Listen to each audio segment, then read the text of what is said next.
Bonjour à tous, vous cherchez un emploi, vous voulez découvrir un autre métier, vous vous interrogez sur la façon d'y parvenir, ne bougez pas, vous êtes au bon endroit, c'est au boulot, on ne perd pas de temps, on y va, sommaire. La création d'entreprises fait rêver, un jeune Français sur deux veut monter sa société, nous verrons quelles sont les étapes à franchir. Votre candidature a été retenue et vous êtes convoqué à un entretien d'embauche. Bravo, félicitations, mais vous êtes stressé, notre conseiller est là pour vous guider. Et puis elle a réussi à s'imposer sur le marché du bricolage et de la maison en moins de 10 ans. Mano Mano connaît une ascension fulgurante. La plateforme en ligne recrute beaucoup. C'est la rubrique Bien joué.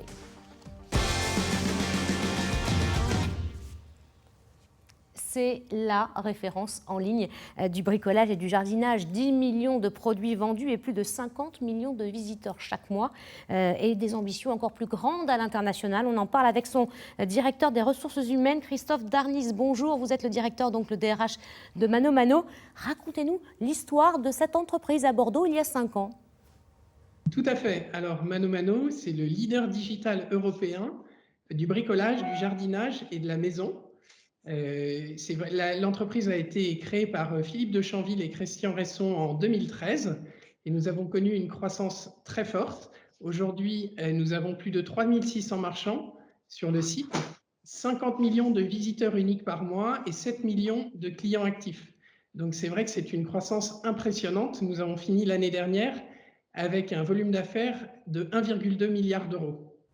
Et c'est vrai que c'est considérable. Est-ce qu'il y a un effet confinement ? Alors, sans aucun doute, le fait que tout le monde se soit retrouvé chez soi a accéléré les choses.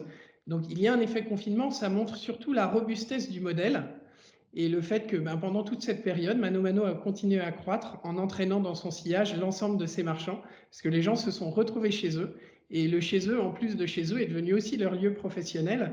Et donc, c'est sûr qu'il y a beaucoup de choses qui ont été faites autour de l'univers de la maison. Et l'entreprise est devenue aujourd'hui une nouvelle licorne française grâce à une importante levée de fonds, 355 millions d'euros. Comment allez-vous utiliser cet argent ? Alors, cet argent va servir à continuer à financer notre croissance, que ce soit le développement à l'international dans les pays où nous sommes présents. Les pays, c'est la France, la Belgique, l'Espagne, l'Italie, le Royaume-Uni et l'Allemagne. Nous sommes un acteur européen. Et nous en profitons aussi pour continuer à accélérer sur ce qu'on appelle le B2B, l'ensemble du marché des pros, et aussi sur les services. Donc beaucoup de projets dans les tuyaux. Alors aujourd'hui, Mano Mano, c'est en gros 850 salariés. Vous avez prévu d'en recruter 1000 autres en 2022. Vous êtes à la recherche de quel profil ? Effectivement, on a annoncé le recrutement à l'été de plus de 1000 personnes d'ici fin 2022. Alors les profils qu'on recherche, c'est des profils à la fois des profils tech, comme par exemple des product managers, des software engineers, des gens autour du monde de la data, aussi des métiers business, que ce soit le marketing, les opérations, la finance, les RH. Ce qui compte, en fait, on cherche surtout des profils qui sont familiers avec l'univers du digital, du e-commerce, et puis qui ont envie de rejoindre cette belle aventure à la fois business et humaine. Des postes à pourvoir à Bordeaux, mais pas que. Et pas que. Alors, nous avons des bureaux, vous le disiez, alors à Paris, on a choisi de s'implanter à Bordeaux, effectivement, en 2018. On a des bureaux pas loin de la gare Saint-Jean. Nous sommes aussi en Espagne. Mais en fait, on a annoncé une nouvelle politique beaucoup plus large et flexible pour nos salariés qui ont la possibilité de choisir jusqu'à 5 jours de télétravail.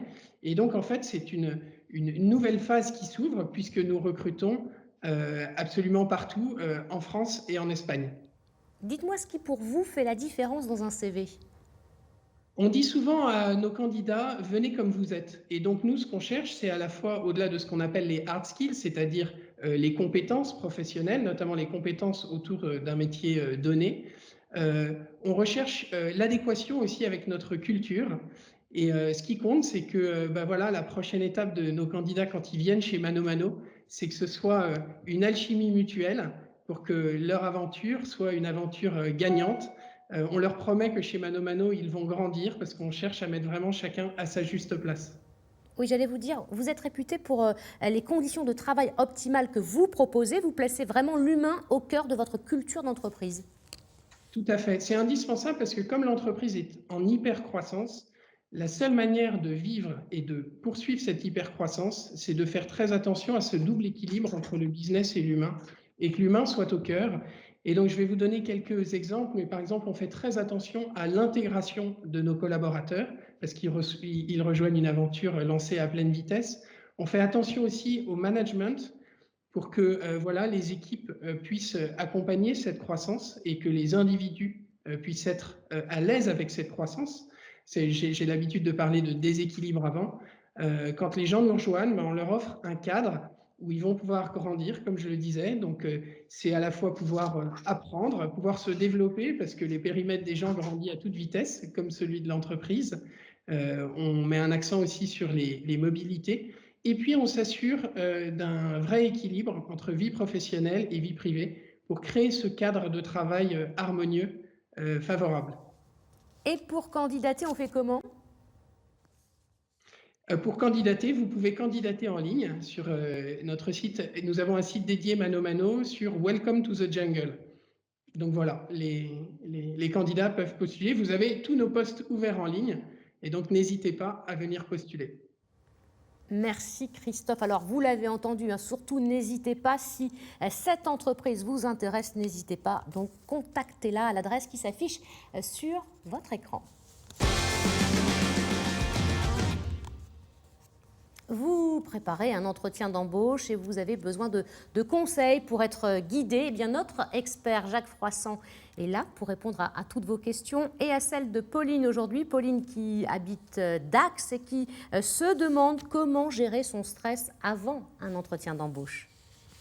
Alors, comment se déstresser avant un entretien d'embauche? Première chose, se préparer au rendez-vous, se préparer à votre propre présentation de votre parcours. Le fait de le répéter, de vous entraîner à passer 5-10 minutes à parler de votre CV, de votre parcours, ça va vous déstresser. Deuxième chose, c'est vous renseigner sur l'entreprise.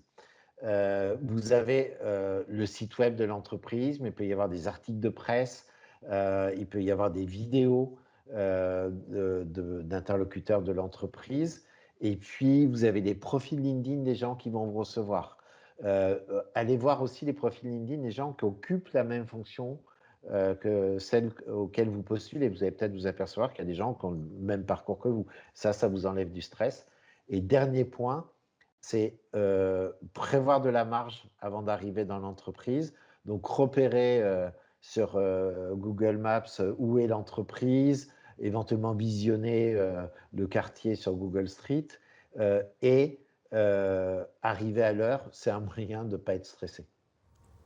Merci Jacques. Si vous aussi vous avez des interrogations ou besoin de conseils, eh bien, envoyez vos questions à notre expert Jacques Froissant à l'adresse auboulot@francetv.fr. On le sait, ce n'est pas toujours simple, évident, de savoir ce que l'on veut faire, dans quel domaine aller. La Chambre des métiers et de l'artisanat de Nouvelle-Aquitaine peut justement vous aider à trouver votre voie. C'est ce qu'a fait Corentin. Il a trouvé, il est aujourd'hui carreleur mosaïste et il nous explique pourquoi c'est un job de ouf. Regardez. Mon métier de ouf, c'est carreleur mosaïste.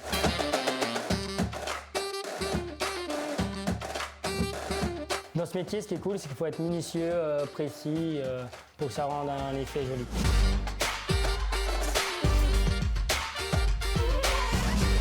Ce qui me plaît de faire un apprentissage, c'est que j'aime pas l'école et que j'aime bien le travail manuel et être dehors.